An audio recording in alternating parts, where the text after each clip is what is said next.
And in case you're wondering about the differences between the Samsung Galaxy S10 and the Samsung Galaxy S10 Plus, there are three major differences.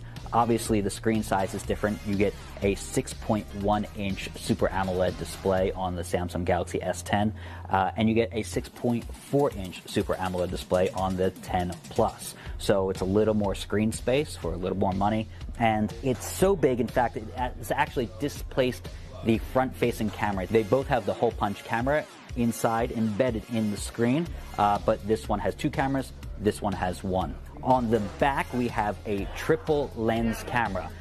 Dual lens cameras are out, triple lens camera is in, at least on the Samsung Galaxy S10 and the S10 Plus. The triple lens camera gives you the new ability to take an ultra wide photo. So you have the regular photo, the wide photo, you have a telephoto lens with 2x optical zoom, and you also have an ultra wide camera on back.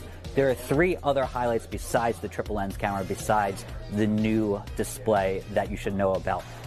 One is something that's returning, and it's actually a surprise these days. Samsung has included a 3.5mm headphone jack. One thing they got rid of is a fingerprint sensor pad on back. In fact, there's no fingerprint sensor pad at all. It's not even on the front. What happens is you can unlock the phone by using an in-screen fingerprint sensor. It's actually behind the glass.